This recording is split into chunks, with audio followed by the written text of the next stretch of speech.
As the cameras clicked and the applause briefly echoed in the hall, the US president stepped forward with a casual but pointed opening. "So, I'm going to go for a little while to represent the United States at the Ryder Cup, which is very," he said, pausing as reporters leaned forward for the real news. Then, almost offhandedly, he added what would become the headline, "And it's looking like we have a deal on Gaza, and we'll let you know."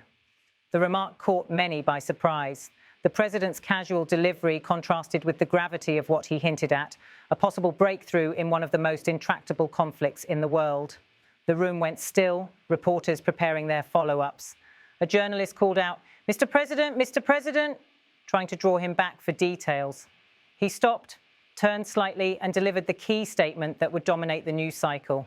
"I think it's a deal that will get the hostages back. It's going to be a deal that will end the war. It's going to be a deal, it's going to be peace. I think we have a deal. That'll be number 8. The president's words were measured but carried the weight of months of delicate negotiations. His emphasis on get the hostages back and end the war signaled that the proposal was not just a temporary ceasefire, but aimed at a broader resolution. He then glanced toward a reporter named Peter and added, almost with a wry smile, "Peter, not they will indict your FBI director," or trailing off before shifting back to the gravity of the moment. The line drew a few chuckles in the room, but it also reflected the tension surrounding the political climate back home. Behind the brief remarks lay weeks of intense behind-the-scenes diplomacy involving multiple countries and international mediators. While the president avoided revealing specifics, the framework of the deal he alluded to, one that could secure the release of hostages and lay the foundation for ending the war in Gaza, hinted at a major shift in the conflict. For months, hostage families had been pressing for action, while international partners pushed for a sustainable peace plan. The president's mention of number 8 referred to a series of previous deals brokered by the US and allies to facilitate humanitarian pauses, prisoner exchanges, or localized ceasefires, but none had managed to halt the war completely. This time, his tone suggested something more comprehensive. The mention of peace, "it's going to be peace," was an ambitious promise that few were willing to take at face value without further details.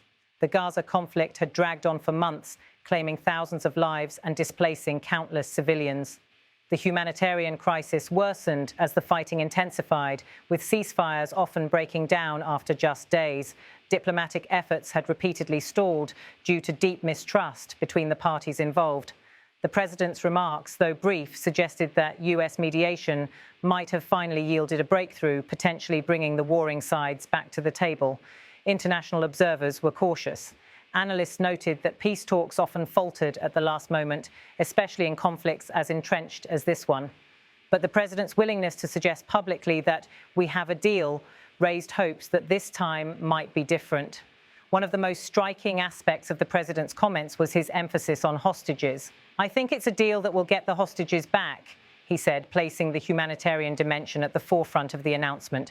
For families of those held captive in Gaza, the statement brought a glimmer of hope. Their plight had drawn international attention, becoming a moral and political imperative for negotiators. Any potential breakthrough in securing their release was seen as a vital step toward easing tensions.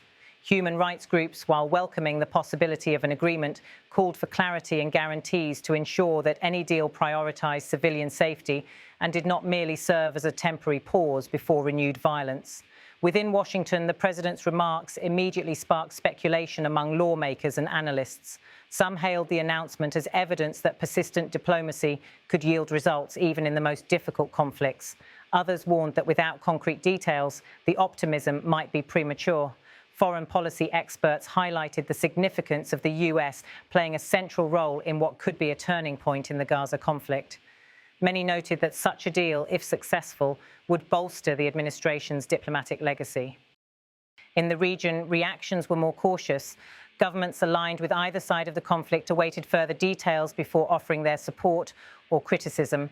Some Arab states privately expressed optimism that the deal could lead to a broader political process, while Israeli officials refrained from immediate public comment. The president's brief mention of the Ryder Cup at the beginning of his remarks underscored the challenge he faces in balancing domestic duties with global crises.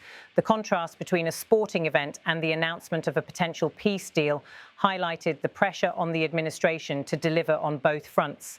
While critics have sometimes accused the president of being too cautious in foreign policy, his comments suggested a willingness to seize the moment. By framing the potential agreement as a path to peace, he set a high bar for success, one that could define his leadership in international affairs. The aside about the FBI director, though seemingly out of place, reflected the contentious political environment at home. Ongoing investigations and partisan battles have cast a shadow over the administration's ability to focus solely on foreign policy. By injecting the remark into his statement, the president appeared to acknowledge, perhaps even defuse, the tension. Observers noted that this blend of humour and gravity has been a hallmark of his communication style, aiming to disarm critics while keeping attention on the larger issues at stake. As the president departed to fulfill his ceremonial role at the Ryder Cup, reporters scrambled to verify the details of the deal he had hinted at. The White House later confirmed that intensive negotiations were ongoing, with all parties working to finalise the terms. Analysts stressed that while the announcement was significant, the path to lasting peace remained fraught with challenges. Questions lingered about how the agreement would address the root causes of the conflict, ensure security for both sides, and prevent future escalations. Humanitarian organisations emphasised the need for immediate aid to flow into Gaza if the deal moved forward, warning that the suffering on the ground required urgent attention regardless of diplomatic timelines. The president's words, "I think it's a deal that will get the hostages back. It's going to be peace," may prove to be among the most consequential of his term, or merely a fleeting moment of hope in a long and painful conflict. For now, the world watches and waits. Diplomats continue their work behind closed doors, families of hostages cling to renewed hope, and millions affected by the violence yearn for relief. The story remains unfinished, but in a brief, understated announcement, the president signalled that a new chapter in the Gaza conflict might be within reach, a chapter that could bring both the release of captives and a fragile but desperately needed peace.